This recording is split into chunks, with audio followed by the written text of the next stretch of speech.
Yeah, I'll just leave her a message. Okay. That's what I'll do.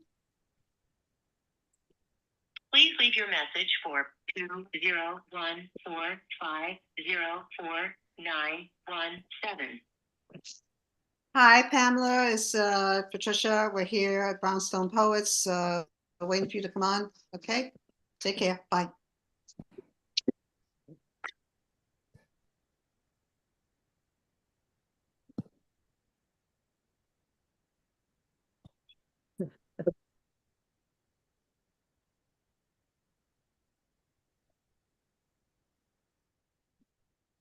Okay, we're live streaming. Just letting you guys know. So watch your P's and Q's. Okay.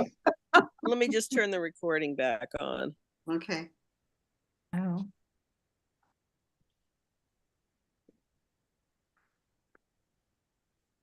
Very good. Okay, to the features. Okay, let me explain what's going on here. Okay.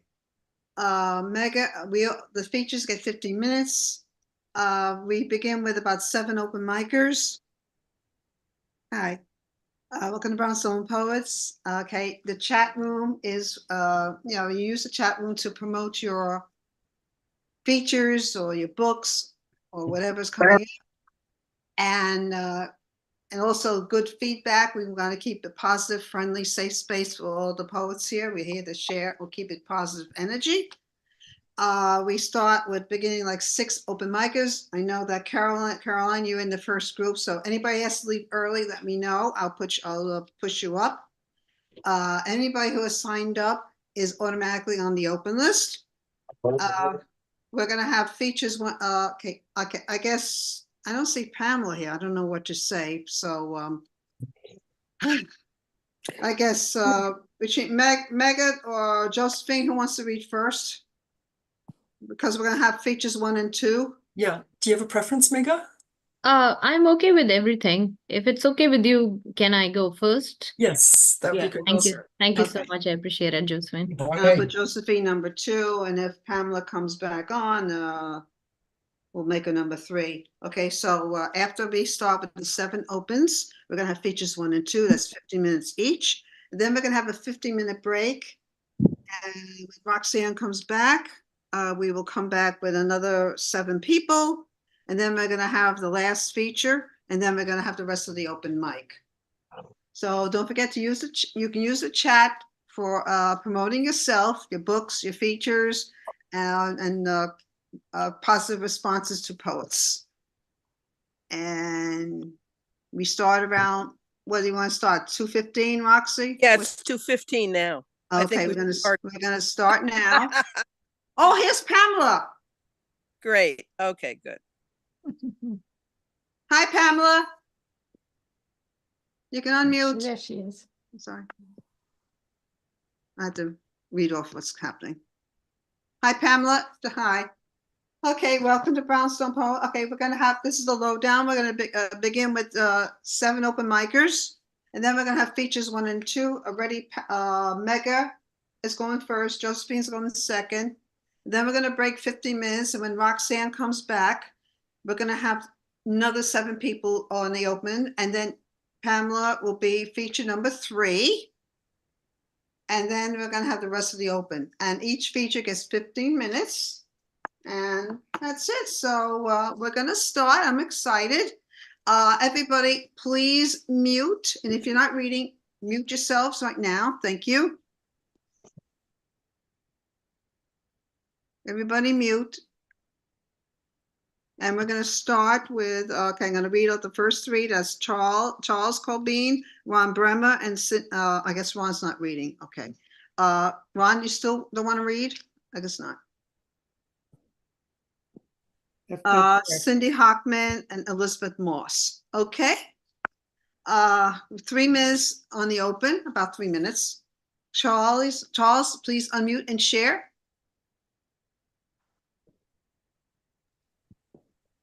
Hi. At the risk of sounding incestuous, I'd like to dedicate this to our featured friend Josephine, who found the key that opened up this particular poem.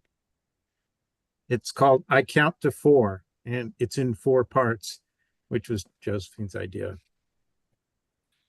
1. This morning, pouring my ration, I counted to 4, a tidy measurement, a mug half full. And that's all it took, easy as that, to summon forth the day's optimism. Though it doesn't last, never does, which is to say, caffeine wears off like everything else. Which means I have to remind myself there's always tomorrow, because 4 is a virtuous little number. For instance, last night, what luck!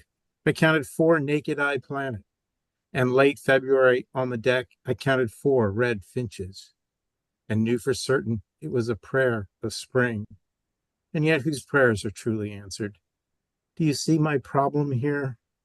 Days go by, even in spring, which is vociferous in these parts, where I do not leave the house, where my half cup tilts towards emptiness, and I begin to realize how far it is to the end of the driveway, where the mailbox leans slightly to the left, and how when I try to speak, yesterday's words reshuffle like furniture for an open house. By this I mean I repeat myself. But what are words when everyone has stopped listening? Winter flies, rousing in the glass, useless in their way. 2. Drop by drop, hope's canteen runs dry, and entire days march by in black columns, and who can tell one from another? Counting fails to lift me. 4 are the fingers of an unwhole hand. 4 is the family that used to be 5. 4 is grief without acceptance, because 4 is a vulturous little number. Listen, the dead tried their best. I do not fault them. All their pockets turned out, emptied of blame. And isn't forgetting another name for forgiveness? Still, I would rather have them here and not there, outside time, vaporous, hiking the dark road. I would rather have my mother and father around instead of their things, her nightstand and his watch upon it, with its heartbeats, its crepitations, its footsteps. Toward what? Backwards to what else? 3. I did not think this would be about grief when I started out, though it always seems to come to that, for who of us have not heard rumors of pain? By that I mean optimism fades and does not rise each time I hold my breath when the CRT sings its valorous little numbers to my parts. You look surprised. Did I not tell you? My apologies. Truthfully, I'd rather be folding laundry, keeping the towels and t-shirts neat in drawers I can understand, unlike my fears, which are ants pouring in and out of the holes in the world and can never be counted. 4. I think about space-time, its continuum, and wonder if the dead are constrained by its various properties. Must they mill about the places where we left them? Or can they vault like starmen beyond the speed of consciousness? Do they see the past and present dancing together like lovers in a ballroom of untold dimension? And if not, if they are stuck in some more finite space, even if only our memory, are they happiest when we drop by? Are they waiting there now for us in the fulsome count of days? Thank you. Thank you so much. Beautiful. Beautiful. Excellent, excellent. Ron, I guess you're not reading? I guess not. Okay, thanks for your support. Okay, we're gonna have Cindy Hockman. After Cindy Hockman, we're gonna have Elizabeth Moss and Jack Cooper read. Cindy, take it away and mute, take it away and. Charles is a hard act to follow, but we're supposed to, you said to promote ourselves. So I'm going to promote the poem that Patty very kindly published in her blog, Sense and Sensibility. It's just a haiku. Breathing. The only thing wrong with my lungs is my fear of calm air. And then the second one is also short. It sounds like I wrote it in 2020 when the pandemic happened. I just wrote it a week ago, remembering 2020. And it's called The Ambiguity of Masks, since we were talking about masks. Oh. Pseudo-scary Halloween masks of the past suddenly gave way to sinister surgical blue ones, the even scarier masks we wore to avoid becoming ghosts for real. Mm, Thank you. mm, mm. Thank you. Mm. Beautiful, beautiful, Cindy. Thank you so much. And thank you for the shout out. Okay, next we're gonna have Ms. Cataday herself, Elizabeth Moss. Okay, then. Red shoes. Desired for dancing, naked color in the streets, just after noon. Only I slipped off to go to bed, where I sing to my love in the narrow hours. Walk a mile or don't. Shoes grow wings, glow in lamplight, speak of joy to the pavement, dancing for desire. After the heat, when we met in the park, I told you I like to drink. You raised your eyebrows. How long did it take for you to move in? We slammed that metal framed bed that came with the apartment, the place that was yours and mine, at least for then. Music thumped through destroyed linoleum. Curtains glowed yellow in July's scorching heat. We drank beer after beer, straight until morning. 2 six-packs wasn't enough. At bleary sunrise, the fan impersonated your snore. It was raining when you left. I just didn't find you home one night in October. It was the disappearing act you said you'd never do. Thank you. Fantastic, thank you. Okay, I heard Karen's gonna be late. Jack and Caroline are next. Unmute to Jack.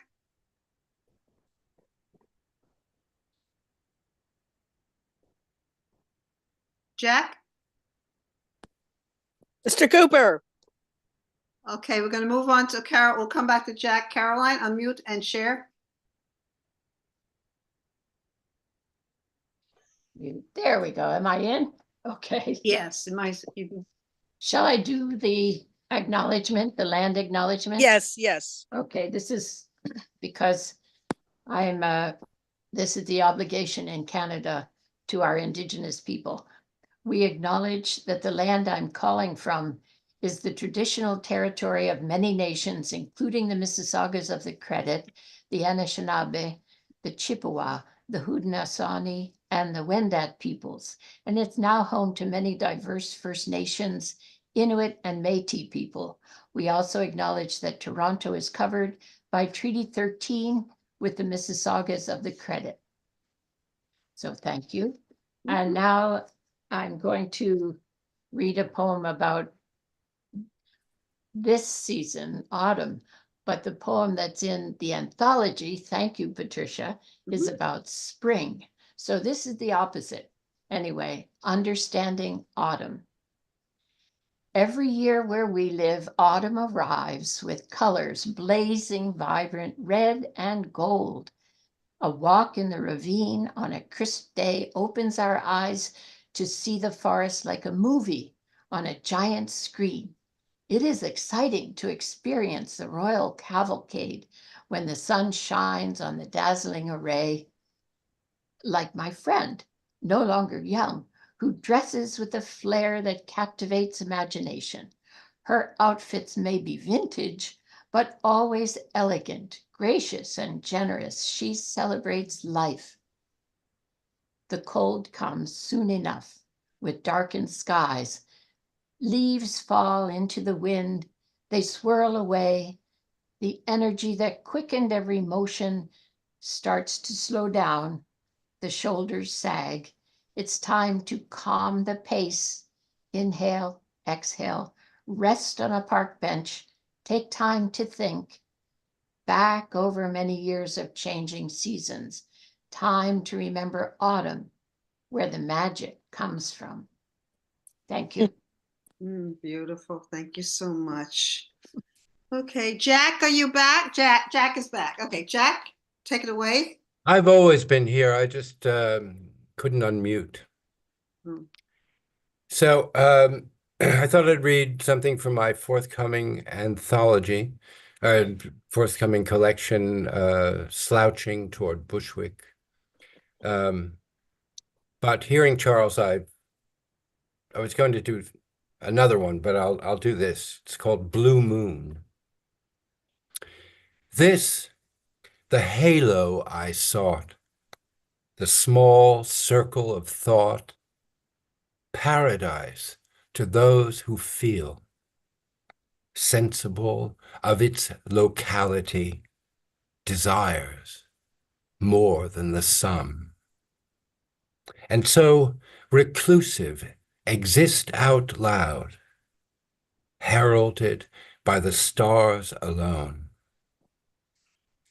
driving them westward ever, toward their talisman, the blue moon, pendant from a midnight sky, intensive of its charm, signifying home, intransient, enchanted, that region in the mind unexplored, for every purpose and intent, nil, null, zero, loosed within the head, sorted through clouds, approximate to none, adrift, observed, yet uncounted, the penumbra of come into being, for naught, on occasion, the essence. Beautiful. Thank you. Thank you, Jack. Thank you. And we're going to end this round with Edward Galt and Gear Austin. If some people show up late, then I'll bring them in. Okay, Edward, unmute and share. Thank you. Thank you very much. This one is also from my anthology, Airhead and Other Poems. I'm rereading from it. It's the closest thing I have to a Halloween poem, I'm afraid. At least at present. Want to inflict on people again. Anyway, this one is called The Sink That Ate Hyde Park. I hope I haven't read this one here before. Anyway, here it is, called The Sink That Ate Hyde Park. It's where Halloween and humor kind of converge. You don't find that very often. Anyway, here it is. The Sink That Ate Hyde Park. Okay, so it didn't eat the whole town, just the few blocks around our apartment.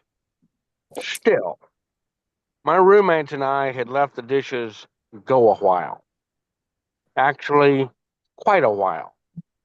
I think the two of them were eating off paper plates. I would wash my plate and utensils and take them back to my room. The plates in the sink were stacked to the top, and the aroma was beginning to drift. Nobody wanted to touch them. So finally, with rubber gloves, I transferred them to the other side, then sealed it with the lid. So we were able to move on and forget about them, which we did. Except I was having nightmares about the sink. I would actually see a scaly hand lift the lid and reach out for me. I would go to the bathroom at night, passing the dark kitchen with the sink just out of view, and hear the screams from just below the lid. I didn't dare go in. God only knew what creature had crawled up the pipes, and just died there, rotting, yet still managing to howl in its misery. Unable to endure any longer, I removed the sink lid as if from a tomb, wondering if by chance the daylight pouring in might cause whatever lurked there to molder into dust. I was not so fortunate. Every stench from the bowels of hell rose up and permeated the floor, and from our building to the rest of the town. The dishes were saturated with filth and grease. A coating of scum had melted into the walls of the sink and had to be scraped off. There was a banging at the door. Men with radiation suits evacuated me to the outskirts of the town. The block had to be cordoned off. The buildings were torn down. The area was abandoned and forgotten. Now, it is said that every once in a while, in a blue moon, an ill-advised traveler will pass by and hear the howls and screams from the netherworld. Even though I had helped save the day, I was held 3 days in jail and never did get that call from the mayor offering me the key to the city. Thank you. Thank you. I just got a big bang, and that was not the sink, that was Amazon. I mean, like smashing the door. I thought, what the hell is this? That's perfect timing. They left I had some stuff delivered today. Okay, thank you. Okay, we're gonna end the round with Gear Austin. Take it away. Okay. This poem is actually set in autumn, but it's in Los Angeles, so it's not the autumn that we're all living in. It's from a time when I decided that I would move to California and reinvent myself, but found out that wasn't so easy. It's called Malibu. I stare at the Pacific all day, my gaze leaping over movie stars, hatted and sunglassed, as they stroll along the beach. I'm an outsider, living with my boyfriend in a house with a view. The house is a leftover from the golden era of silver screens. A boulder in the foreground, dark brown rather than New England gray. One day, I see nuns frolicking in the ocean, black and white habits sopping wet. I look for cameras, but there are none. You were the star of our film, black-haired and sunny, a child of California. I still remember your name. How could I forget? I had arrived in California with some books, a suitcase, a few scars.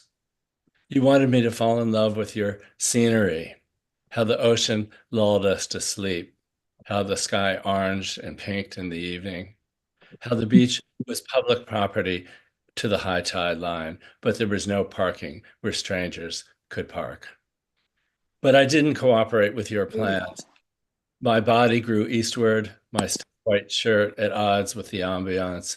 Above the house, brown hills and more blue skies. You promised the foliage would turn green in the springtime. But I didn't stay that long. From the road to the front door, yuccas grew like exclamation points. Neighbors drank gin and tonics by their pool. The lights of the city winked at us through the darkness, and everywhere lizards scurried like departing lovers. That's it. Beautiful. Thank you. Now we're gonna break for our features.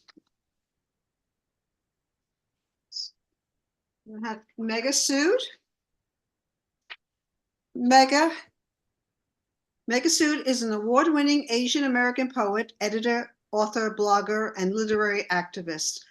Literary partner with Life in Quarantine at Stanford University, member of National League of American Pen Women, the Artists Forum USA, Art Pride, New Jersey, and United Nations Association, United States chapter. Author of 2 chapbooks and 2 full collections. My Body is Not an Apology, Finishing Line Press 2021. My Body Lives Like a Threat, Flower Song Press 2022. And Language of the Wound is Love, Flower Song Press 2024. Her co-edited anthology, The Medusa Project, has been selected to be sent to the moon as part of the Historical Lunar Codex Project in collaboration with NASA SpaceX. Find her at Linktree/Mega-Sood. Let's give a warm Brownstone welcome to Mega-Sood. Thank you so much, Patricia and Roxanne and Brownstone Poets for making this happen. I am also honored to share the space with Pamela and Josephine, and also excited to hear the other open micers. Today, I'm going to be reading from my forthcoming fourth poetry collection, which is called Language of the Wound is Love. And it's going to be out in the first month of January 2025. So as the title implies, Language of the Wound is Love. Basically, the book talks about like all the atrocities which is inflicted on the humankind, the various issues like gender and sexual based discrimination, the xenophobia, war, and everything we are going through, all the atrocities which is inflicted, the every wound which is inflicted on the human beings, what it needs for healing is love and acceptance and empathy, and hence the name, the language of the wound is love. So before delaying any further, I'm going to read 4 poems. And the first poem is called, it's the opening poem in the book, and it's called Poem and Its Hunger. Poem and Its Hunger.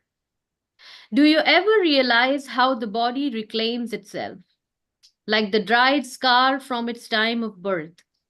You only realize its presence when you see it. Hunger reeks from your soul, and like water from a mother's hair wrung after bath, it brings out scented memories of something pure and sublime. We all enter a poem knowing its hunger and emerge stripped naked of our emotions. There's always a death standing at the end of the sentence. Not every enjambment gives meaning. Some lines are meant to be left orphaned, like the day they found an old crumpled picture of my bomb city in my wallet. We all enter a poem knowing its hunger, like a night feverishly trying to find its salvation in the open mouth of the bloody dawn. The next poem is called The Beautiful Death Around Us, and it's based on the invasive species, the lanternfly, emerging in the summer of 22 in the eastern part of the United States. I've been taught by my granny to always help an animal in need, even an insect, a monarch with broken wings, fluttering in the shining mud, shining bravely in the pricity of the city, stopping us in our tracks. I hold it gently in the center of my tender palms, like an infant, cuddling its existence with all my warmth, and tend to its broken wings till it can fly. One day, a small-breasted warbler crashed against the blinding windows of my high-rise and fell on the balcony. Death is a shining thing. It draws you in like a Pied Piper, a shining penny half covered in a roll of hay. I tend to its broken wings and wait feverishly for it to open its eyes. Numerous tales of kindness and humility come back to me, rushing, when sometimes kindness becomes a stranger to me. These days are strange, the year is strange, death and dying have been given a new name, the normal has been anointed again. And yet again, there is an invasive species as beautiful as dream in the thicket of the night with its spotted wings and fiery abdomen, a spotted lanternfly. And the message that it brings for us is, when you see it, kill it. What a terrible act of survival. It's either them or us. The existence is beautiful and yet so devastating. Sometimes I feel how much of kindness is left inside this withering soul of mine that can kill a living being with all its might. The third poem is called Lullaby, an elixir, a tourniquet, a panacea. And the theme of the poem was written like, what do poets do when the whole world is screaming? And while the world is ablaze with hurt, hunger, and greed, birthing orphans by the second with streets laced with death and dying, wailing widows running stark naked on streets, their bodies played open, eyes gazing from emptiness to nothing, facing the nakedness of this world. Children with ashen dreams lining their eyes, once filled with hope, holding the last remnant, the last definition of their home. And with heartbeats syncopating, with deafening explosions, line of terror announcing morning sky, once filled with blue kindness, but now a graveyard of unclaimed dreams, with the name of those you do not know, with a face you don't bother to recall. And with my shattered heart in this broken world, sitting on a pile of explosive, crimson hope birthing in my heaving bosom, tears marking their territory, I try madly to write a lullaby, a poem, an elixir, a tourniquet, a panacea. Few words of solace, a morsel of hope, a plinth for their empty existence, earth for their hunger, to satiate their parched beings, to fill the soft folds of their ears with the melody of a lost lullaby unfazed by an exploding bomb, to give them one night without nightmares, a night without the blood of their loved ones slowly seeping into the courtyard, marking violence in its wake, to put a stop to their despondent lives being turned into endless reels for all the hungry eyes of this ravenous world to feed, to put a stop once, just once. The next two poems I'm going to read is, thank you so much. The next two poems are based on my experience as a first generation immigrant in this country which is deeply seeded with xenophobia. Permanence. Nothing is permanent, says the leaves, interred in the drenched gardens of my puny home, embraced by the sustenance of moist earth, crumbled and soaked in the fragrance of the petrichor. Thick cumulus straddling through the open skies, tasting its blue kindness. Love is transient. We all are travelers seeking a hope in the midst of a storm. Stripped from the mighty boughs of oak, leaves have learned their lessons. Lulled to sleep in the heaving bosom of the ashen night. Acceptance is just a fallacy, a truth deeply etched in sullen memories of those who arrived before. We fall. We all will fall, waiting for the divine moment to arrive. No one finds home ever, no matter how deep you root.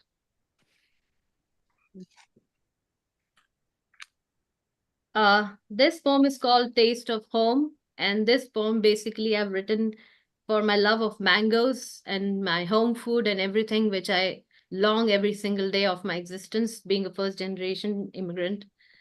Taste of home. I ransacked my memories only to come empty-handed. The immigrant in me, for this traveler, the search never ends. I look everywhere for something good and golden that I try to drag across the borders, tightly stuffed within the folds of my other perfumed clothes, carrying the smell of home in my suitcases. Crossing the invisible lines with me, the almost familiar fragrance, something that no longer stayed with me, yet never leaves me. Like a musk deer always in search, I looked for it everywhere except inside me. The burden of responsibility tugged along with my hyphenated identity, and I keep dangling between the two, akin to limbo, trying to stay true to either of them, only to get lost in translation every time. I open my mouth and my tongue turns and twists to fit the cookie cutter rules of this world. Like a dandelion, I'm swayed by the wings, drowsed by the fragrance of opportunities and by something that lies beneath the dearth of hope that the new sun brings. The sky welcomes everyone. With hands laced with henna and turmeric-tainted fingers, I try to carve my own identity. I dig my teeth deeper into the fresh, juicy pulp of mangoes each summer, trying to masticate the similarities in their pith. Every mouthful of yellow nectar I gulp ends in disappointment, leaving a metallic taste of longing inside me. It turns into a shade of loneliness each time, every time. The dissimilarities overpower the experience, and I've been left longing for more. What exactly is the taste of home? Who could tell? I stopped at every place that bears the resemblance of home only to move to the next one. They say I'm a pessimist, still looking for love more than I desire, still looking for a home when there is none.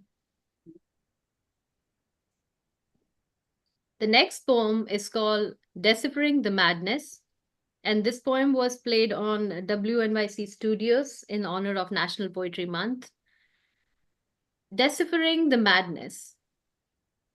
I ask the night frantically as it rests on the caligenous back of time like a thick rope going through the wide open mouth of a blind wall, rubbing against it, leaving marks on its existence. Like a divine mark on the forehead after kneeling before the exalted gods for countless times. I ask myself, is it ever going to be all right again? Thinking as I take a second glance at the empty streets of my house, longing for the clickety-clack of the footsteps, warming its thick cobbled skin. There is a method to this madness that I used to discover. Every morning looking outside my window, counting hurried whispers of crowds as they move towards the station like a mass exodus. Now I long for those sights that are normally abhorred, the state of normalcy of what it was before, as the light sheepishly makes its way through thin wooden slats of my bedroom window. Is it ever going to be all right again? The pinging sound of the garbage truck backing up in an alley, soft paws scratching as they dig dirt in the almost bald spot of the park, joggers cladded in sweaty bodies, heaving to take another sliver of breath. Is it ever going to be all right again? I look at puny finches weaving a nest in the oak outside my apartment as they decipher this reigning madness, carefree, weaving home for their future self. I say to myself, it is indeed going to be all right again. One more poem. You have 2 minutes. Trails of Kindness. I count the years as I walk past the trees lining my courtyard, counting them, one by one, neatly on my soft, supple fingers. The mighty oak has weathered worse, yet still nests sparrows. The jasmine tree, whose flower-laden shoot smiles through their fragrant arms, waves me goodbyes. Their warm presence deeply carried by the northern winds. Even with the slight opening in my kitchen window, they can make their presence felt. What more is to this life than to count joys and blessings in the crawling lines of my mint plant that is growing and spilling joys in every direction? The new tender leaves of basil twinkling and shining through the sliver of the sunlight. Warm, supple hands of my succulents holding water as kindness in their thick leaves remind me of the frail hands of my granny, combing my hair and making trails of kindness, reminding me always that kindness is a necessary gesture of acceptance, like the puny sapling breaking through the crumbling earth as it finds hope and grows through pain. Thank you, everyone, for listening. Fantastic. Thank you again. Thank you, Meg. Thanks, Meg. Patricia. Beautiful, beautiful. Thank you. Now we're going to move on to Canada. Josephine Leray, a pearl in this diamond world. Josephine Leray has shared her poetry live and in international Zoom rooms. Her words have been put to music, danced, and integrated into visual art. She has two collections, Unity and the Calgary Herald's bestseller, the Caltran series. Her poetry has been published in 4 languages and 15 countries, and her poem Enough was selected for a PSA for Feed the Children in 2023. Her latest poetry collection, In My Father's House, was published this year by Moonstone Press. She has recently featured in New Mexico. Her website is josephinelaraypoet.com. Let's give a warm Brownstone welcome to Josephine Leray. Take it away. Thank you. It's an honor to be here and to have been invited to be a feature. That's been a dream of mine for a while, so thank you. And I would also like to acknowledge, I also live in Canada, but not in Ontario. I think that's where Caroline comes from. I'm in Alberta, which is just north of Montana, and I would like to recognize and acknowledge the peoples who originally made this area home, including but not limited to the Piikani, the Tsuut'ina, the Nakota, the Kainai, and the Siksika, and thank them for having brought culture, poetry, and language to this land. I'm going to be reading some pieces off my computer and some from different anthologies. So the first one is called Ink in the Moon. Cradled on canvas, ink stains fingertips deeper than night, while the moon, in her splendor, spreads a lacy veil across the sky, softening the path of stars. The second piece, it was written in response to some lyrics. A friend of mine had published or put out an album, and I imagined, the album was called Flypaper Motel, and I was trying to imagine who would have a room in the Flypaper Motel. My poem is called If I'm Not There. In days of damned and dimming light, she deals out jacks and better. And though regret seems heaven sent, like storms and snow and driving rain, dawn came despite the weather. Life and fate and light and love, her perfume on your tongue. Come midnight when the land was parched, a lazy clock did start the race, and bones imprisoned lung. Her hand stretched out at 2 a.m. to smooth a passing wrinkle. Every dream made newborn flesh in quiet desperation, a warning in ice twinkle. Her rag curl hair, her ruby lip unravel on the ground. In days of wine and crumbling stone, this unknown highway traveler will never more be found. Thank you. The next piece was written in response to Pablo Neruda's poem, and here is the verse that I stole. He says, Escóndeme en tus brazos por esta noche sola. Hide me in your arms just for this night. My poem is called Hide Me in Your Arms. Hide me in your arms from the clawing hands of time. Still the pendulum. Let the world spinning stop. Your heartbeat keeping rhythm to our love. Eyes convey words that no human ear can hear. Fingertips trace unspoken promise onto flesh. The sun goes down and rises up again as we glide our way back to the ticking talk of time. Thank you. I'd like to share one now from the Cowichan series. Cowichan is an area on Vancouver Island, partway between Victoria and Nanaimo. And this one is called Missing Woman. I'm just going to show you the photograph too. So I was taking quite a few photographs when I was in the area, and then my publisher's wife suggested that we ghost the photos and print the poems right on them. I could step off this path into the woods, use strands of silver from my hair as passage into fairy world, inhale the richness of the earth, learn the call of birds, wash my feet in morning dew, and as light deepens towards the mystery, lay my body down in bowers of sweet moss. I was really excited to contribute a piece to the anthology, and I know we're not doing our launch until December, but I wanted to do a little tease. So I'm going to read a little section from the middle of my poem, which is called Ever After.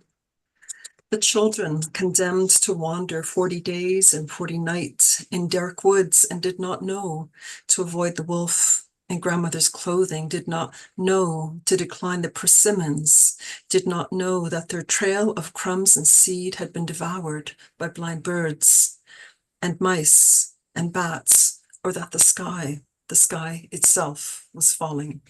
I'm just gonna, I'll read the whole thing when we reconvene in December. So let me go through here. And I'd like to read a longer poem now, and it was in response to a call by Larry Robbins to write a poem about the art of writing poetry. And Larry Robbins, I do have to shout out because he was a publisher of my In My Father's House collection. So this one's called Sometimes a Poem. Sometimes the poem arrives, a flutter of wings unseen against cheek, waking from dream. Sometimes a storm. Sometimes the poem darkens my mind, a susurration of starlings, a waterfall cascade. At times, the poem is an owl intrigued, orange eyes aglow, the wonder of nights. Sometimes northern lights, a bowl full of stars, a V across my consciousness, honking, information, mapless destination. A quiet trail through the woods, soft rain on my face. The poem sometimes is a lone bird, unseen, summit of lodgepole, pining for a mate. A smooth stone found at the bottom of a lake. And that time the poem was tender-hued, a mallard, waddling riverbank, a gaggle of yellow-brown chicks wading in her wake. The moon ripened full just over the line where sea meets infinity. A spring poem came as waxwing once, rowan berries captured in beak, profusion of jasmine and lilac. Summer poem pelicans caught on northbound breeze, crossing 100 miles a day. And that poem I wish I could forget, baby bird, speckled breast, askew on unforgiving ground. So many poems written in hues of deepest blue. A poem like a hummingbird hovering, fireflies flitting, ephemeral spark. A poem without words, oh sweet newborn sleep. And then this late winter poem, chickadee flitting, bare branch trees come to rest upon upcurved palm, searching for some seed. Thank you. This is a brand new poem, and I've got to thank, I'm going to shout out to Charlie. Charlie Cobine inspires me and encourages me. So this one is called Where Has He Gone? That dark-eyed boy who cajoled a second serving by kneeling at his sister's chair and barking like a pup, each Jap bringing an extra bite from her hand. This just after the war, when the only thing plentiful in Sicily was manganza, longing and hunger and wants. That boy who ran to his grandmother's across the courtyard, past the goat whose milk she drank every day, answering her, "Have you eaten yet?" every morning with a no. That boy who scaled orchard walls with friends, clandestinely feasting on fallen fruit, unaware that in the garden there could also be snakes and bandits and wolves. Then that young man, a ragazzo now, invited to play guitar and sing at a cousin's wedding, saw that the quiet, red-haired former schoolmate of his sister's had evolved into her beauty. He danced only with her. And when his hands, spotted with age and marked by pools of purple blood that could no longer be absorbed, could no longer finally pluck at the strings of a guitar, when I asked him what it had been about my mother that attracted him, he did not understand the question at first. Was it her eyes of green, I asked, her hair of flame? Tutto, he said simply, eyes growing damp. Tutto. And tutto's the Italian word for everything. Ready to memorize mother. I am ready to memorize mother, that new hesitation in her voice as she asks again if she's added salt to the tubettini bubbling in the pot. The way every time I fly back and hold her, she has shrunken, one size smaller, shed inches of assurance, lost pounds of fierceness. I'm afraid to delete her voicemail from my phone, even though she always says the same things. How are the kids? Wear a scarf, make some honey lemon for that throat, as if I were 12 still, 12 again. And she's surprised at the recipes I recite back to her, the expressions she taught me when I was a child. Sicilian expressions like un do senza tre, things happen in threes like my sisters and me. When she has grown small enough, I will fold her up and tuck her into my breast pocket so that she can feel forevermore the drumbeat of my heart. Oh, Thank you. I went to visit my parents after COVID when it was safe to travel again. And this is a true story. Most of my poems are true stories. A simple meal, bread and cheese and olives, no glass of wine, no daughters 3 vying for a chance to speak their minds, no spaghetti and pomodoro twirling in the curve of a spoon, grattalora with strands of parmigiano dripping from its sides, no cutlets, no salad, no fruit, no sweets. But coffee once and coffee twice, for it is so good that after she rinses the espresso cups and puts away the sugar, he says, Leah, I'd like a coffee, and she'd like one too. His with 3 or 4 of those tiny spoons of sugar, and neither of them remembering they've already had their coffee, or that there were leftovers in the fridge just waiting to be heated, or how to make pasta by simply boiling water and adding salt. The oven, the stovetop, the microwave, all mysteries now, a language unlearnt. But they can have a simple meal before their coffee and more coffee, bread and cheese and olives. oh. Thank you. I have one, and it's a hard poem. I wrote it shortly after my father passed away, so my apologies to anybody if it triggers feelings of grief or loss. 9:30. It is 9:30. My body says sleep. My mind says rest. My heart steps out into the night, leaving the door wide open in search of the call of coyote.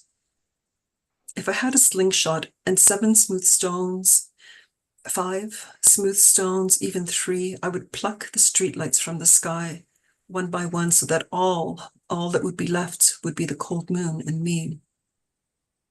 I no longer care about the stars. Their stories no longer matter. The chatter of man, the warmth of fire in field, none of it. There is a place in my father's garden, a bower of figs. And when I stood in it, sunlight filtered through various spots as if our sky held multiple suns. That was the day after my father died. It is 9:34.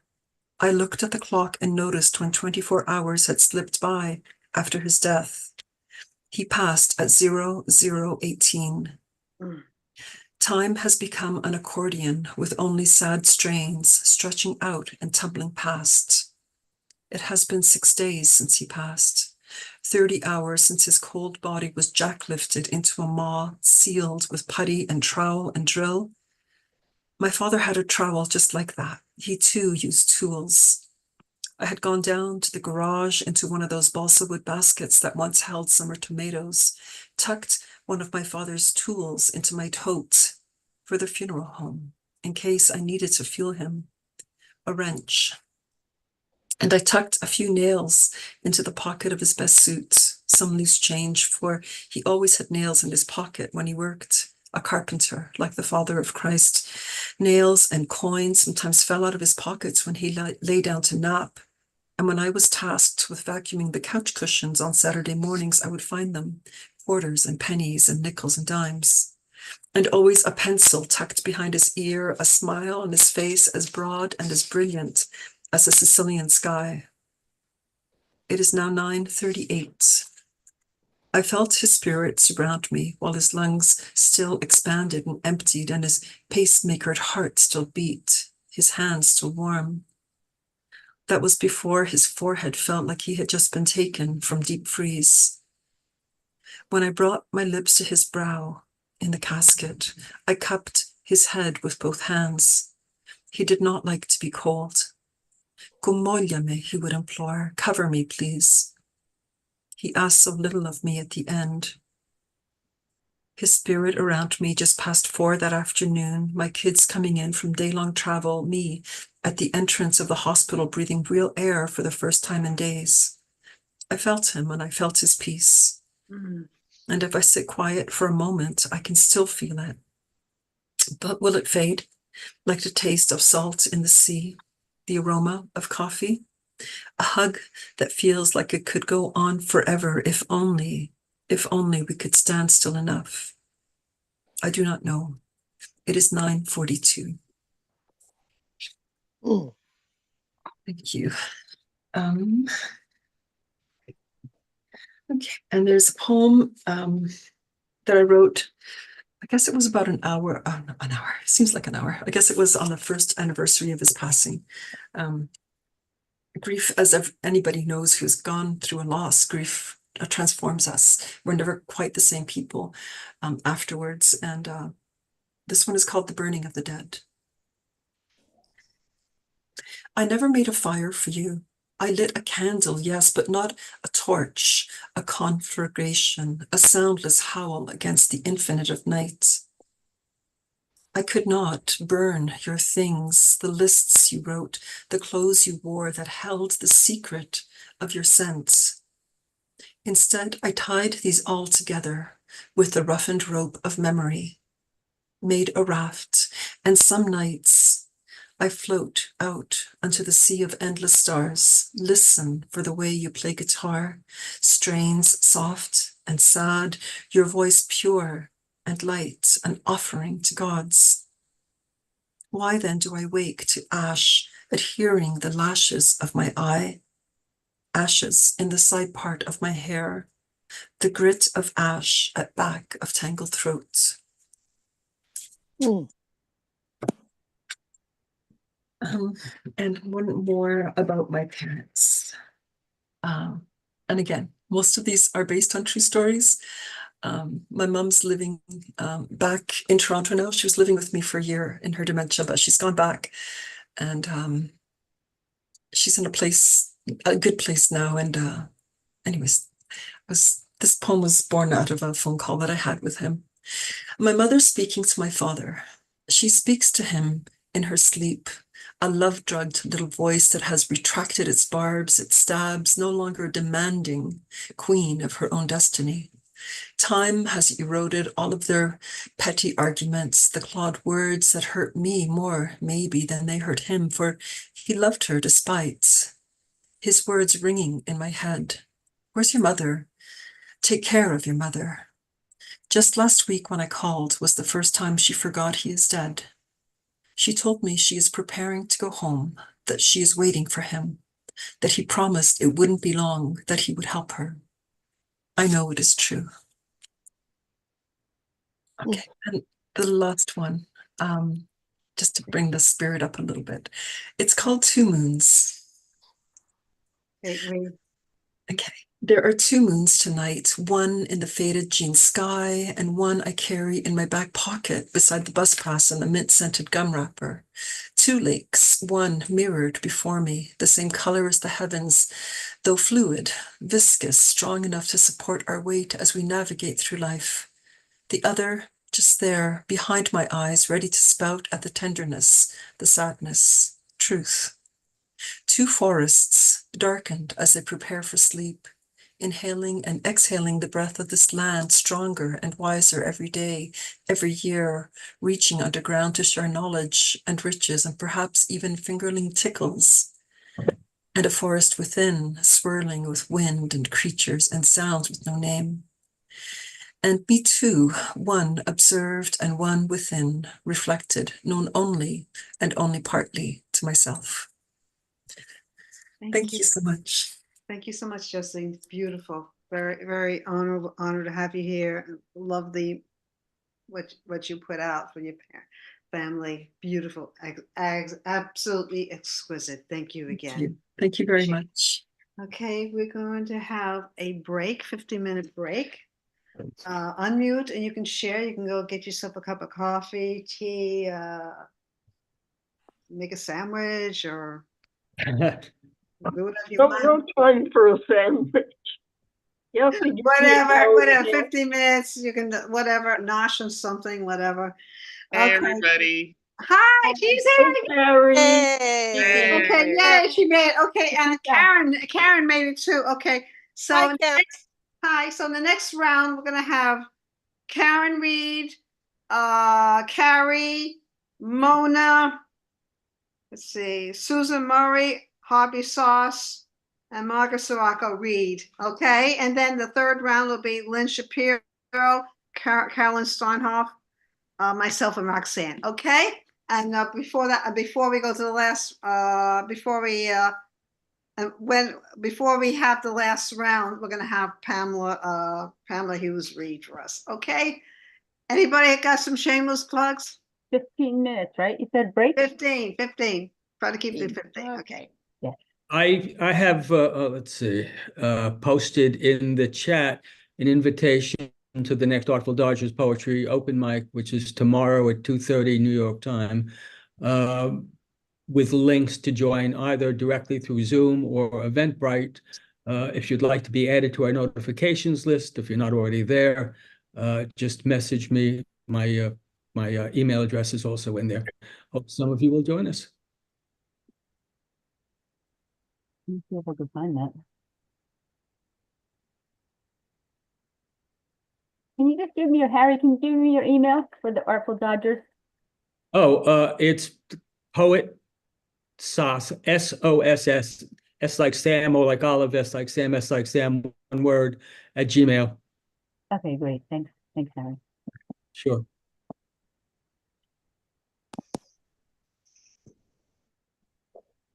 That was my Alzheimer's test. And that was your test? You My passed. Alzheimer's test for the day. You passed. Mm.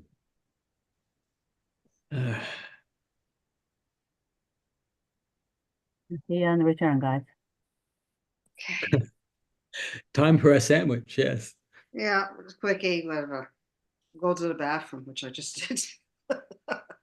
Wow. We got 15 minutes to hear about it in detail. I'm not gonna go into the shameless plug on that. Oh yeah, shameless plug. Next Brownstone will be after. It's not gonna be because it'll interfere with whatever the holiday that's coming up with the Turkey Day, whatever Indigenous. I'm sorry about this. Whatever, we're gonna have the Brownstone meeting on December the 7th, which is a Saturday. We're gonna have like the anthology reading, and I'll get back to you about who's gonna be reading. I know I got to do selections for the pushcart nominations, so hopefully those nominations will be able to come.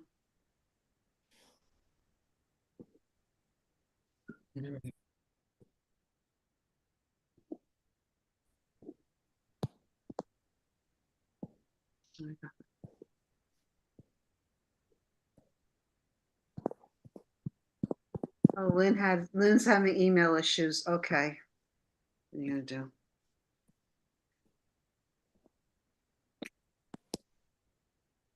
So I think I'm gonna order takeout after this reading. Oh, what are you gonna order? I don't know when I get there. Probably just broccoli, tofu, and mushrooms. And I have to Oh, you're gonna go. anyway. Because since I'm having problems with my Omni thing, they even charge me extra for it. They keep whatever they do. I'm gonna have to refill. I think I have to refill my Metro card because I have to go to work tomorrow, and I'm not. If I have to take the bus there, wherever they're sending me instead of the train, I cannot. So I'm gonna have to do that today after the reading. Oh, gee whiz. Yeah, Omni. I mean, twice in 1 month, I'm having problems with the Omni card. And here, believe it or not, I put on my Metro card I used my card, my bank card. And here with me, I don't even have Omni. And I have to check my American Express bill because I'll get double charged. When I walk through, it hits my American Express card, as well as my swipe. Oh, we lost Lynn. What a shame. She's having email and she needs to call AOL. Oh, gee whiz. What a shame. I'm glad I don't have AOL. Gmail's better. As you know, I'm still off Facebook. I checked it last night. Still debating my stuff. They said you can't do anything now because we have your report from September 15th. So I know the last time I had the problem, I was hacked and all that. It took me 3 months to get back on. So I'll probably be back on next year. Next year, 2025, you'll be back on. I hope so, but yeah. This year's like I don't want to go there with the gory details. It's been like do you want to tell the group about what you're doing with Sense and Sensibility? Because I don't know if everyone knows. Well, I'm on Sense and Sensibility, and that's a new haiku I put out every month. And I put out a prompt. The first prompt was part of Instagram, which I'm also banned because it is connected with Facebook. It was the most gorgeous reel. It had like the flute and the cat walking. It was like the raindrops. It was so beautiful, really spiritual kind of thing. And that's gone now. But then I'm just sticking to like names or maybe pictures. I know I'll be posting the information on the 31st of October for the November issue. And then I'm going to be putting out for the winter holidays in November. Okay, the fall issue is up, right? Is the fall issue up? No, it's going to be up on November 1st. Okay. But I'm going to be posting to the people on October 31st. So, do you want to put your link to Sense and Sensibility here so people can see it? Oh, in dear. the chat? I didn't set it up yet. Patty, I didn't set it up yet. okay, but the deadline is over for Over, yes. for November. Right, but don't you have last month's Let me stuff see if I can posted? find it because I don't want to confuse stuff. But don't you have last month's up? Yeah, I do. I can do that. Yeah, I that's can what I'm do that. saying. Hold on. I have to go into the. Let me go into the. But basically, just to summarize, she's got a new haiku online zine that has a different prompt every month. Cindy's in it. In this first issue, right? Cindy's in it. Yes. She can send for the second issue. Right, and it's haikus. It's a call for haikus and senrus. Can be senrus as well. And it doesn't have to be 575. It can be a little it could be like the modern haikus. Modern American haiku. Yeah. So if you write them, reach out to Patty by email since you can't reach out to her by Facebook or Instagram. Patty, maybe you should put your email. I'm doing it right now. And, send in, find out what the next prompt is, and then send in your work. So she posts about 16 haikus. 16 or 20 will be like, I think 20 this time around. I forgot. Yeah. You see, I'm not out there yet, but eventually I'm building a foundation, so.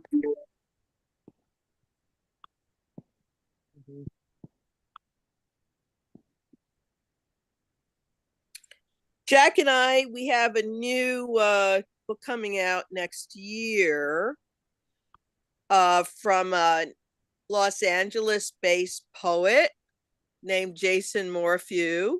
So we're very excited about that new book. So you'll be seeing more about that book coming out, which will be coming out probably next March or April. That's awesome. It is awesome. It is awesome. Yeah, I'm afraid like we're doing only about 1 or 2 books a year now. I think we just kind of like, it's hard to put out more than that. Mm-hmm. The work of love. So I'm we're proud to have 2 books from Poets We're Proud of. Thank you. yeah.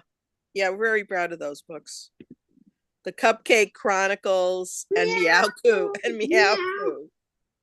And this past year we had the honor to publish Sarah Sarai, Sprite Eyed, and Bruce Whitaker's Good Housekeeping.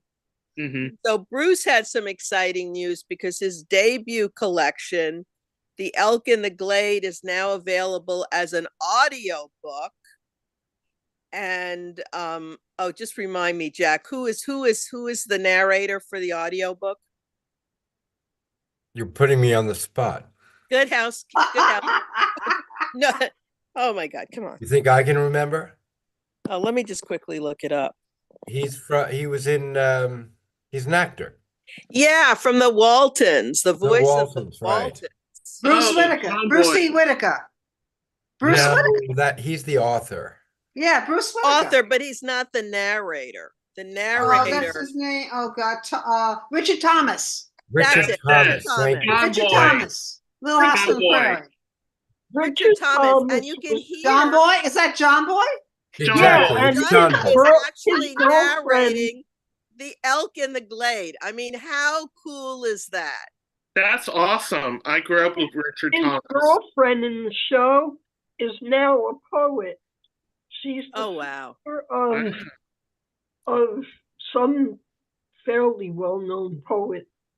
And her name was, I don't know, she befriended me on Facebook.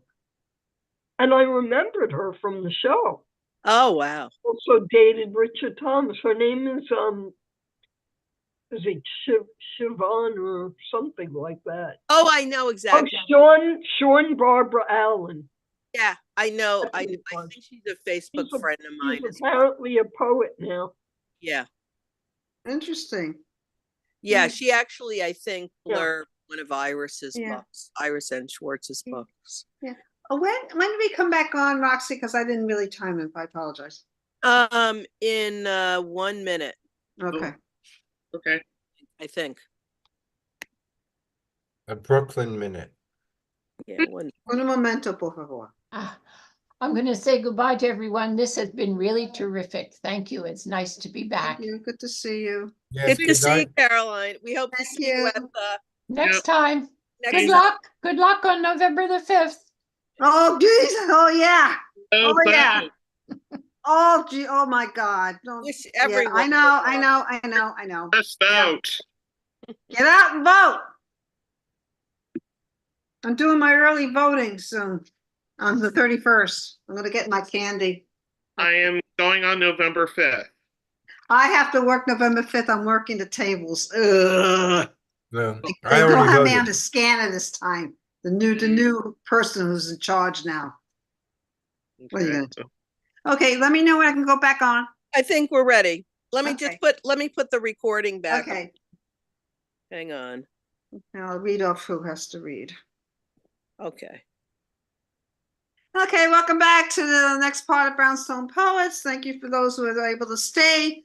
Okay, we're gonna go back to the open, and then we're gonna come, and then after round 2 with the open, we're gonna have the last feature, Pamela Hughes, and after Pamela Hughes, we're gonna have the round 3 of the open. Okay, let me just read off who's here. We have Kara Newberg, we have Carrie Radner, Mona still here? Yeah, okay, Mona, and Susan Murray still here? Yeah, good. Yes. Harvey Sauce, and Margaret Sirocco. And then, I'm going to put Margaret in round 3 because we lost Lynn. We got to have somebody for round 3. Okay, so Karen, it's 3 minutes. Karen, you want to mute and share? I think I did. Yes. Okay. Yeah, you're here. Hi, everyone. Sorry I got here late. I've enjoyed what I've heard so far. This is a fairly new poem. It's for my brother Ken, who passed away about a year ago. It's called In the Woven. In the woven tapestry of siblings, you asked your body be dispersed from the overlook of the glacial lake where you love to hike. And so I find myself on our last trip together, facing backwards on the train shuttling us forward. You next to me, not next to me, only the box with your cremains. That's it. Mm. Beautiful. That's it? Thank you. Beautiful poem. Mhm. That's it. Okay, thank you. Thank you. Okay, next up, we're gonna have Carrie. And after Carrie, we're gonna have Mona. And then after Mona, we're gonna have Susan Murray and Harvey Sauce. Okay? Take it Okay. away, Carrie. I'm going to do two little poems. First one is new, Cool Down. On a 20-year anniversary of our first date, he's still at the office. We just got back our wellness from COVID, like a cold mixed with allergies and a rash. We're finally negative, and we're still positive about each other after all these years. I cleaned bed sheets after sleeping apart from him for a week. So warm and soft, fresh from the dryer. I paced around the folding tables during the cool down, my brain racing with more chores to do now. What to do? I choose to build more sauna. I climb the stairs 1, 2, 3 times from the cellar. I think about dinner, rotisserie chicken, spinach salad, and whole strawberries. I see and deal with the leftovers for tomorrow. We will watch a movie with a late dinner. Garden State with the killer soundtrack. It was the movie we saw on our first date. We ate chicken tacos at Chevy's. We saw a fortune teller who told us we were together before we were together. I should cool down, rest before the main event. He will still be late. I still wait here. Mm. And this poem is from the Brownstone Poets anthology. So if you haven't got your copy yet, please get your copy. And this is called Edith. My heart is airy, full of holes like a basketball hoop. And the news of the world and the news of your dire diagnosis slams in my heart sharply like a basketball. How can I face the world again without you? You are such a demon out on the court, but now the cancer's buried deep, leaving no holes. I see sunlight streaming in. Maybe there'll be a chance, but I doubt it. Death will kiss you on the lips and cheek as you make your last shot. And there's nothing to do but to weigh our fates and to live days as they were our last. Swoosh. I make the basket after we buried you. The world seems so damn big. My heart is a basketball hoop. Someday its holes will be filled and fixed, but not today. Thanks, guys. Thank you. Thank you so much for sharing. Thank you. Okay, next up, we're gonna have Mona Zamfire Screw, and then after Mona, we're gonna have Susan Murray and Harvey Sauce. Take it away, Mona. Thank you. Thank you, Patricia. Thank you, everyone who's read so far, and the features, Josephine and Meg. What a wonderful set, both of you. Thank you so much. This is a short prose poem that I wrote on a workshop at the Dodge Poetry Festival last week. So that's what I have. It's called Self-Portrait. Daybreak shadows linger. I look in the mirror by the front door and wonder what my black cat sees when he looks at me.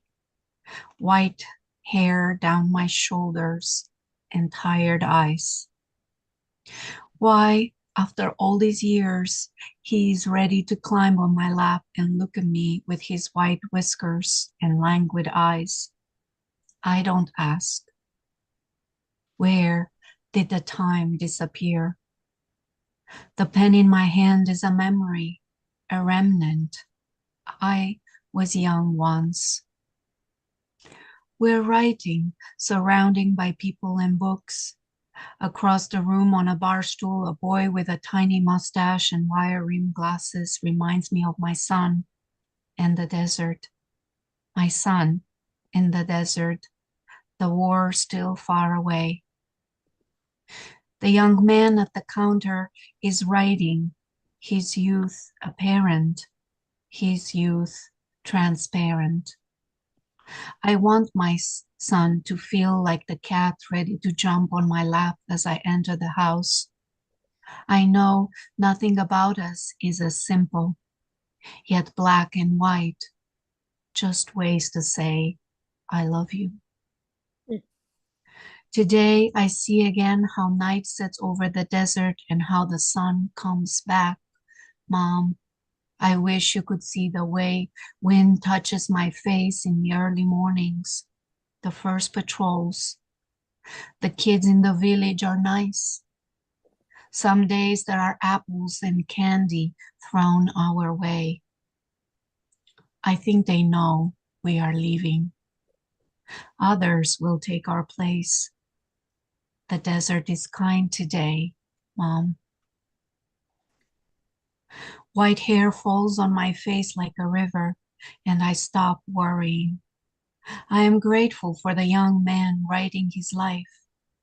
The desert is far from us, and my son will return. I see myself in the mirror by the front door, early mornings, early fall. Small flower pots line the windows. The summer sun saved. The tiny seedlings rising timidly like poems out of dark husks. Why are we still afraid? There is the black cat lounging on my lap each night, the white spot on his chest stretched as he looks at me softly. After all these years, my son is coming home. Thank you. Thank you so much. Okay, Susan Murray is next, and after Susan, we're gonna end this second round with Harvey Sauce. Susan, unmute and share. Thank you. Yes, hi all. I'm just going to present a couple of haiku that I've recently written. And so also I share the honor with Cindy that one of them is going to be appearing in the upcoming Sense and Sensibility issue, which I'm very happy about since it's my first crack at it. So the first one is one more canoe Excuse ride. me, Susan, can you start your video? Because we're just seeing a picture of the top. Unfortunately, I can't. There's something wrong. Oh, okay. I made note of that when I came in, that I'm not going to be able to turn my camera on at this point. I'm sorry about that. Okay, sorry to interrupt you. That's okay. One more canoe ride lit by the hunter's moon, the loon call haunting. And the second one is nature's lusty kiss makes the forest leaves blush red in fleeting passion. And that's all. Thank you. I love that loon poem. Oh, good. Thank you. You. Okay, and to end this round two, we're going to have Harvey Sauce, and after Harvey, we're going to have Pamela read, and then we're going to have the rest of round three, which will be Margaret Sirocco, Carolyn Steinhoff, myself, and Roxanne. Okay, Harvey, take it away. Okay, first one is called On Poetry as a Motive for Murder.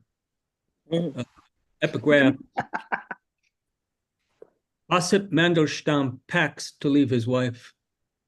Only in Russia, Mandelstam said, can critical thinking get you killed, or words to that effect, if not from the fusillade of a firing squad with rifles pointed variously at heart or head, a lack of caution having put him in the crosshairs. Then from the Polar Bear Club, I'm going to start again. I just got a message saying I wasn't on video or something. Right. That was from me. Oh, okay. Am I on now? Yes, you are. Oh, okay, fine.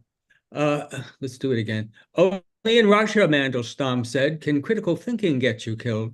What words to that effect? if not from the fusillade of a firing squad with rifles pointed variously at heart or head, a lack of caution having put him in the crosshairs, then from the polar bear-like hug of Vladivostok, or perhaps starvation. Should you dare to peer over the hedgerows the Kremlin hemmed you in with, winter roses with petals of barbed wire, you face elimination, death punching your ticket at a collection point. In the end, the poet's body bag proved warmer than his clothing, his tongue having launched too many honest words that stung his reputation, a tinnitus whispering in the tyrant's ear, I am here, with the voice of the internally exiled. After 47 years of walking this earth, reviled as a free thinker, having shrugged off the steel cod piece he was neutered with poxy blanket, authority sought to drape over his two straight shoulders. It had to end this way. Nothing Sovietized was ever free. Every word, even those of noted poets, had a price tag attached. On 27 December 1938, he paid the price. Lapdogs of the Writers' Union, a parachiki on short leashes, sniffing his body for signs of life, their decision dead, insufficiently red meat, the cause of death, a self-inflicted tonsillectomy, possibly incurred by talking back too sharply and once too often to Stalin. Forced transportation stuck in his throat, where poems should be. The coroner's report, had there been one, would have closed his case as a regrettable incident. The Georgian silent, not caring to hear anything more about this man, so foolish, so brave, who no one after Bukharin had been put down could or cared to save, who in his last days had stood on a coal station platform facing the Sea of Japan, bereft of hat, coat, gloves, waiting to be greeted by the eternal. And the second one is called Mother Rat. Simply put, we'll all cast our votes for her as Mother of the Year, given how many she's pumped out for our rat-a-tat-tat uprising, card-carrying members and sympathizers with already more fellow travelers than there are ectoplasmic plastic bags in the sea, plus Mouseketeer supernumeraries, each and every one a devotee of her revolutionary manifesto on manners and decorum, a neatness we rodentia are not usually known for. You think she wants her children traipsing through the sewers at night, coming back to a clean nest with their feet muddy hair in rat's tails? Her litters sneaking off of fast food scraps on subway platforms, along with those last licks of ice cream sandwich wrappers, without eating their vegetables first? Not our mother rat, to whom cleanliness is next to Lebensraum, huffing up close to the size of one of those striking unionist rat balloons, a self-portrait of our mom, damning scabs two-legged and four-legged alike. How do you expect to outlast humanity, she would chide, without a proper diet, a constitution and plan, having chewed through a book on the American Revolution? Her political astuteness, once having digested it, the superglue that holds us together, exhorting rats black and brown to rise up on their hind legs. What do we want? Freedom. When do we want it? Now. Imploring old whites destined for lab use to throw off the chains that bind. Some she climbs up onto a soapbox to sermonize to one and all, tail wagging metronomically. The bigger the biped, the greater the fall. She has spies everywhere, a secret of mischief of quadrupeds ready and willing to do her bidding, to bite anything that stands in her way. Agents conscienceless as GRU, less likely to screw up than CIA. Supported also by a few daring rats have rights too activists against the status quo, awaiting as we do Mother Rat signal, the anarchical shot of our Sarajevo. Thank you. Thank you. Okay. Okay. Thank you, Harvey. We're going to move on to, sorry to miss your series, Snore, because I'm going to be working. I got to fill my Metro card up first later on. Okay, we're gonna have the third feature. That's Pamela Hughes, and after we have the third feature, we're gonna have Margaret Sirocco, Carolyn Steinhoff reading, and myself and Roxanne. Okay, now the feature. Pamela Hughes. Pamela Hughes' second collection of poems is Chemistry, 3 Mile Harbor Press, 2024. Her first collection, Meadowland, Take My Hand, was published in 2017 by 3 Mile Harbor Press. Her poetry and prose have appeared in Prairie Schooner, Canary, Literary Mama, Hank Magazine, the Patterson Literary Review, Brownstone Poets, Thelma, and elsewhere. She has an MFA in creative writing from Brooklyn College and is the editor of literary magazine Narrative Northeast. Visit her at narrativenortheast.com. Let's give a warm Brownstone welcome to Pamela Hughes. Take it away.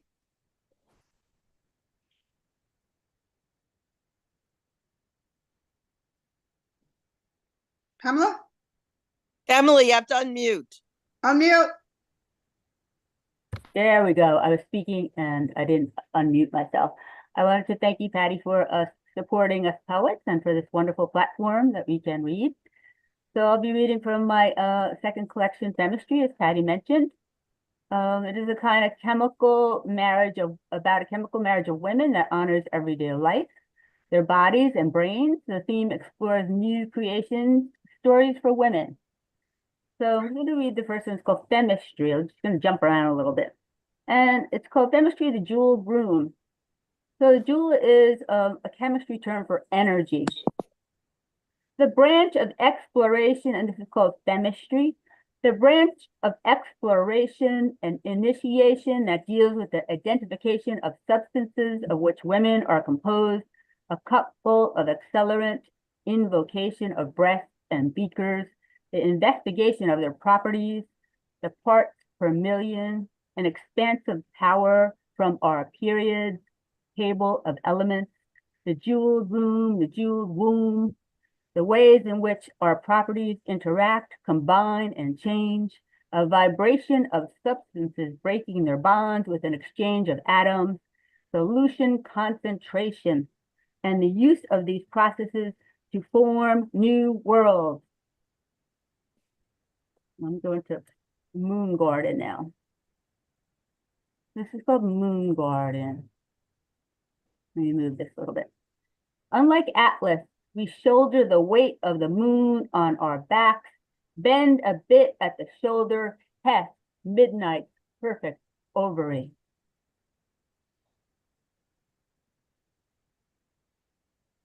I'm just reading off my computer here. All right, so I'm just going to give a little trigger warning.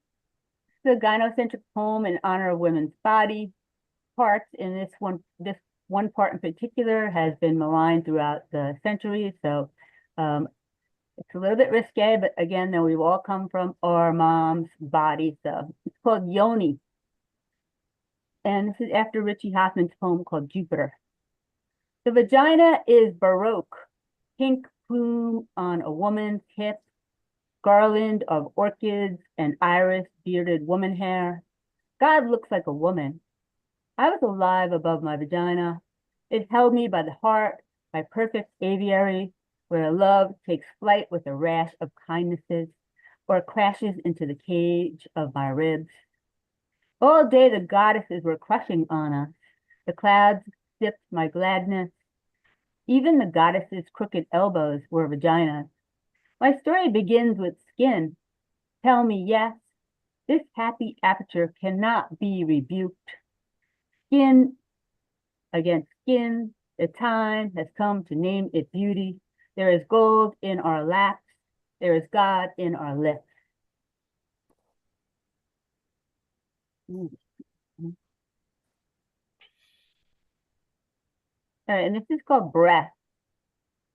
So everybody probably knows, living in the United States, the comic books are like huge DC, Marvel universes. The movies are, if you look at any of the movies, the really popular movies, are usually about comic book characters. So this is a little take on the power of the breath. It's called Breath. And it's estimated that 109 billion people have lived upon Earth, and except for the development of the modern bottle in the 1850s, most babies were breastfed. And now to the poem, Breast. They aren't superheroes from the DC or Marvel universes, or any action hero. But before baby formula and bottles, they have saved the world 109 billion times.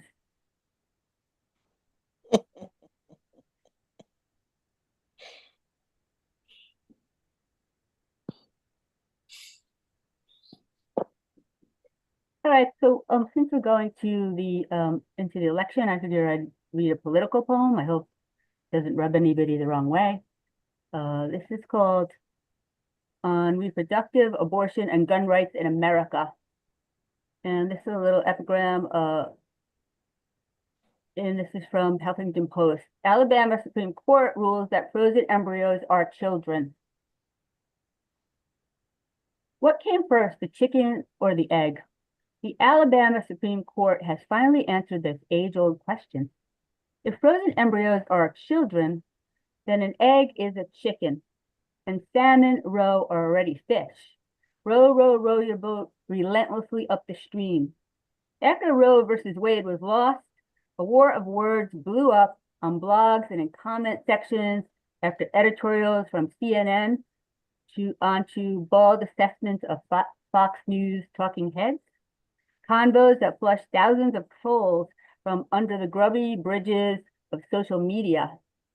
The observation that got the skirmish going, some conservatives care more about a collection of splitting cells, an unborn embryo, than the full-bodied, already born children, and teens shot to dismemberment's bloody pieces. Save the embryo by all means, but the killing of children and teens is nothing to protest.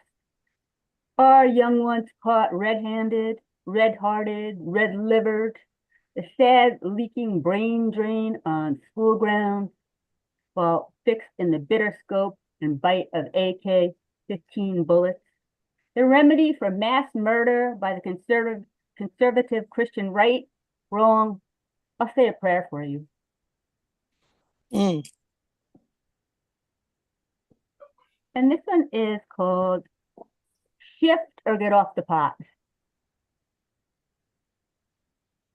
Not near the top of evening, darkness rolls in like a flock of grackles in search of grass seed, pecks of charcoal and more charcoal, smufato stipple a smudge on the edge of it all. The field is still fallow, rainbows align at the edges, little weed flowers that surge up, dandelion's golden umbrella of light, milkweeds drink a green matcha, must be clipped or sipped by the company gardeners. Like an updraft of air, why can't we fly over it? Like morning doves over a mantle of maple trees, the inside of our ugliest selves, the war that wages within and so well without. On the praxis of war's morning glory, gory, the world rocks on its axis, year after 100 year. For the new millennium, we celebrate the old millenniums. The technology to kill is refined 1,000-fold, while we need no new technology for a kiss. And this is like a little, since I'm doing my sort of like social commentary poem, this is a little protest poem using the pun on the goddess Isis and the Isis of the Middle East. ISIS. Perhaps it's all propaganda made up by the Black Ops, the neo-colonial empire builders playing destabilization's dirty game. Or maybe it's a combination of the two. Nevertheless, we can't say your name anymore, as one cannot utter the word bomb on a plane. Though you search for Osiris's scattered body parts, you never found the 14th piece of the puzzle. His phallus or penis was eaten by a Nile fish, so you fashioned another one out of gold, your new gold standard, goldenrod flower gift. Today your name still invokes images of body part and loss.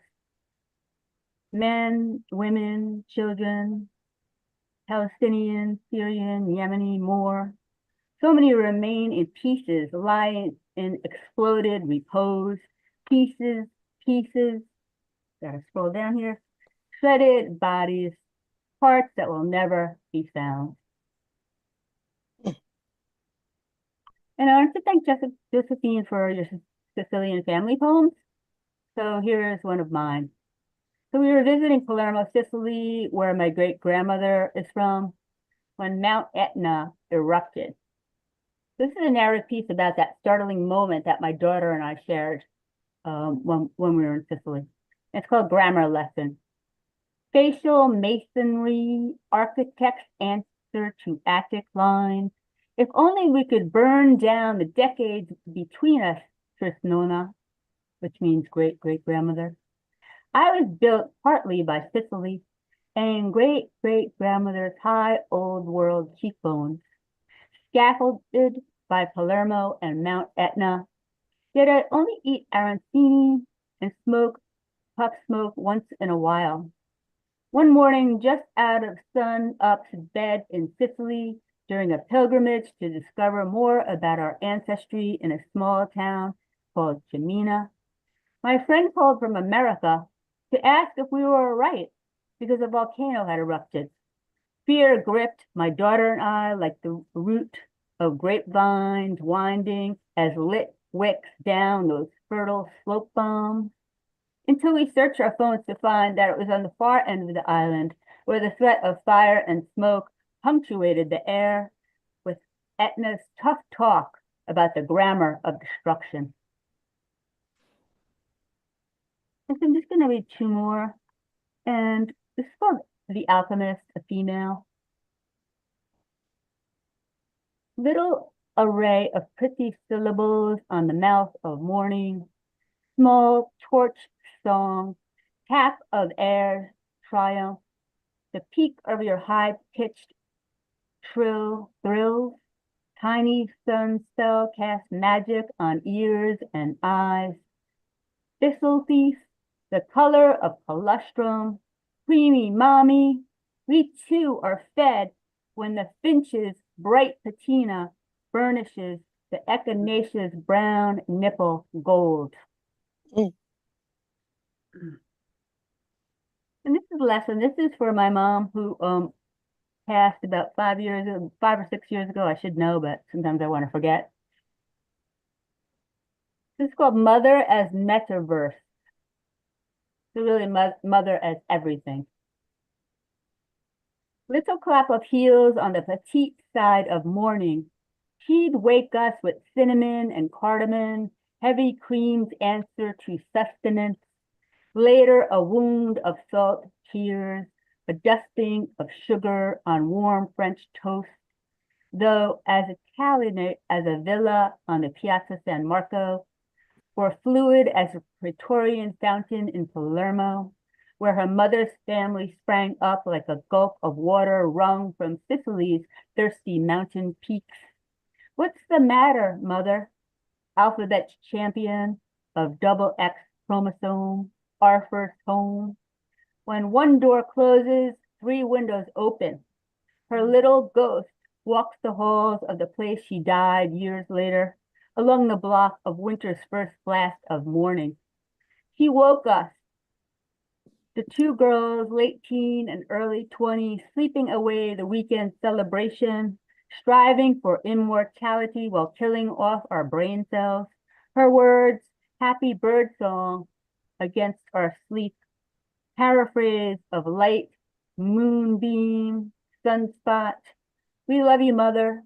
2 teaspoons of star matter, 3 cups resignation, pariah of salt, Lot's wife who never looked back and saw sin, but instead lived and lived, ampersand, and it goes on for the rest of the page. And that's that. I figured I'd keep it brief since I'm towards the end. Okay. Lovely set, Pamela. Beautiful. Wow. What a fabulous trio today. Well, thank you. And we're still rocking with poetry right now. Now we have the Round three of the open mic. We have Margaret Sirocco, we have Carolyn Steinhoff, myself, and Roxanne. Margaret, unmute and share. Thank you. Just to Megan, Pamela, and Josephine, thank you for your readings today. They were lovely. And Patricia and Roxy, thank you. The Lost Herb, and this was published in Flower Song Press Boundless Anthology of the Rio Grande Valley Festival. The Lost Herb. At the base of the driveway, a small broadleaf plantain pokes through sand, dirt, and concrete. Cars roll over it, dogs sniff and trample. People walk and joggers run past, blind to this nomadic plant, far from other plants and trees, able to wildly venture. Like the dandelion, its weedy, wonderful cousin, confused by some with the banana-like Caribbean plantains. It bears no fruit, but edible leaves grow in rosettes on its 4-inch poor man's fiddlehead shoots. Pan-fried in oil, tastes like asparagus, separating seeds from stem with teeth. European settlers brought smallpox on their bodies and plantain seeds on their muddy-bottom shoes. Now and then, the white man's footprint invading wherever they go. And yet, Plantago Major, sacred herb, humble herb, cure-all, a band-aid, remedy for snake bites, poison ivy, and tissue restoration, the lost herb. One tribal nation calls it life medicine, ancient knowledge stored in its leaves, stubbornly existing, while homeowners advise to control, cut, weed, and saturate with herbicides. Thank you. Fabulous. Okay. And now we welcome Carolyn Steinhoff. I met at the City College event. Take it away, girl. Thanks. It's really delightful listening to all this wonderful poetry. Really great. Privileged to be here. So I'll just read a couple from my book, History of the Future, which is on at the website of Barnes & Noble and also on Amazon, with my first book called Under the World. So this is words, it has the slash, you know, after Toys R Us and Babies R Us and all that. Words are us / bodies are us. Her stunt double doesn't care about syntax, propriety, or marketability, only about letting what tears in her find its way out and find a home. Only about the answer to her question, am I a box taped up and thrown next to a highway in rural Oklahoma? Or am I the words clawing and whining like puppies inside?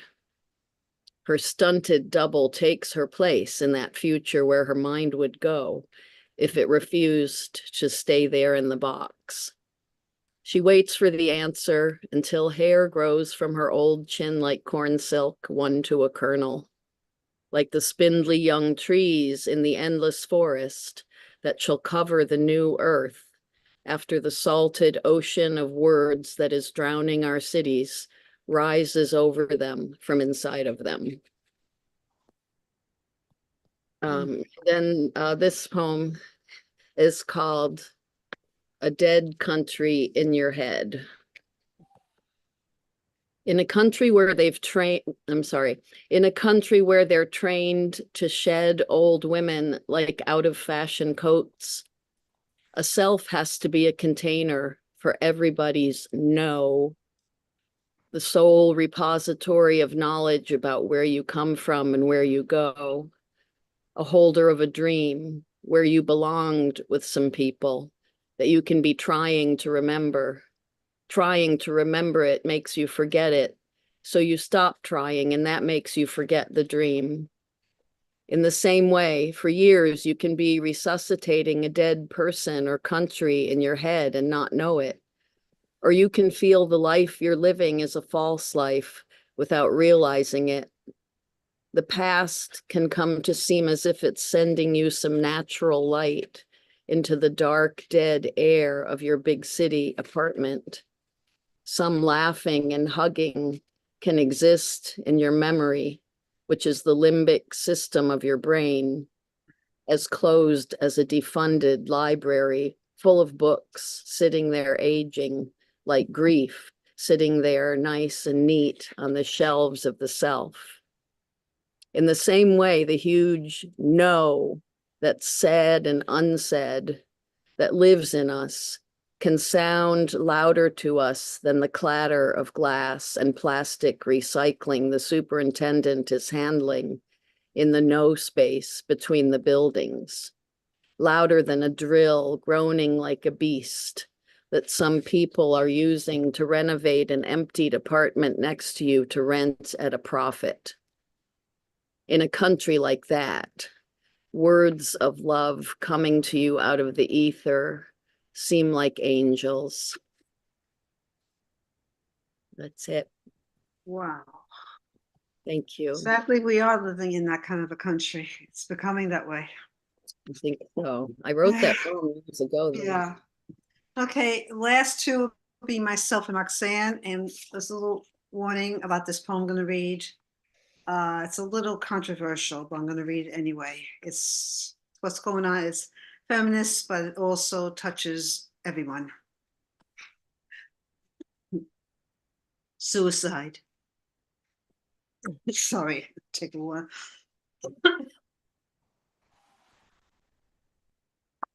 Suicide. She took her own life because she had no value.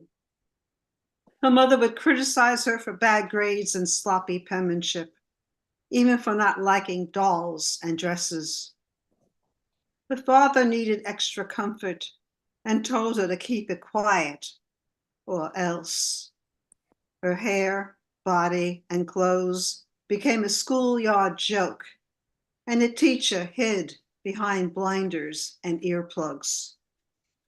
A college degree, an expensive paper paid by a bankload, a high price for not fitting in with company culture. She never did get that promotion. Her date slipped something into her drink. She woke up in an alley with clothes ripped, her vagina bleeding. The blame would be hers, not his. Her first miscarriage led to another and another. Or did the rumors of infertility make her feel less than a woman? Her husband grew tired of her, divorced her, took the boys and house as well. The job market more dismal after staying home to raise the kids. Her cancer ate her breasts and uterus. Still hungry, it spread to her intestines. Her attempts to rebuild her life backfired. Even her talents went astray. Her only accomplishment was poverty. Her face, invisible since puberty, became her roadmap to nowhere, and love couldn't find her. Or did it forget her name? Her golden years, a list of losses to outnumber her age, but not the pills she had to take. The list could go on. The reason was hers, not ours. Her silent screams were real, and we never paid attention because suicide is a dirty word in an even dirtier world. Who are we to judge and toss the first stone when she is now free and no longer in pain? And to end this, I will end on a Halloween note, more cheerful. I can't leave it like this depressing, sorry. Halloween cat coo. Calico witch. The growl of a hissy fit. Run, Frankencat, run. Calico witch. Mixes garlic with catnip.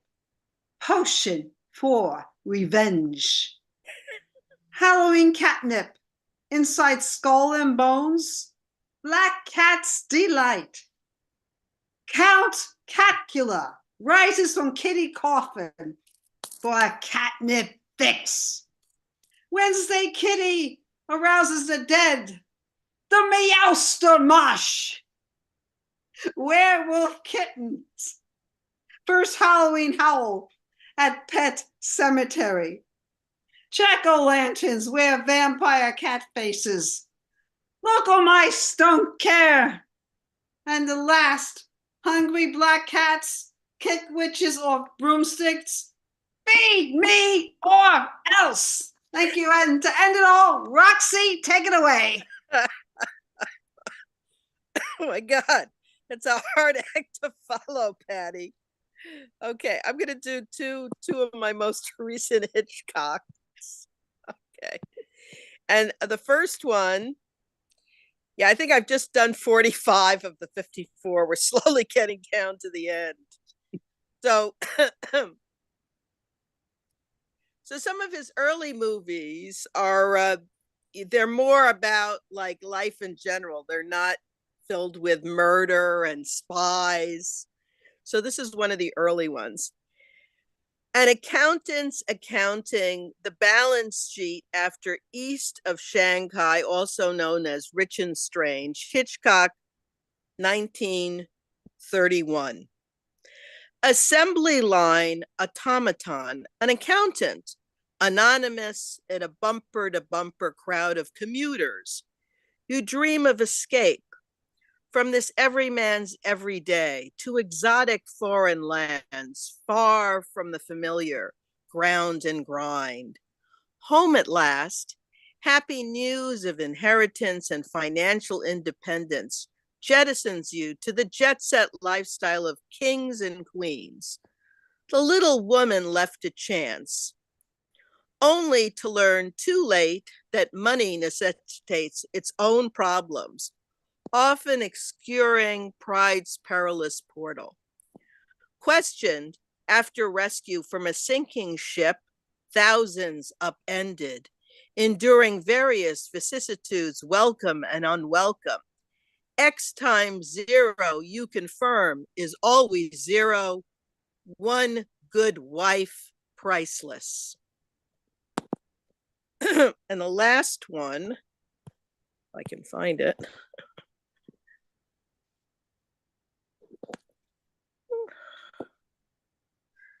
Sorry, of course it disappeared from my screen. All right, so let me do a different one. It's like, okay.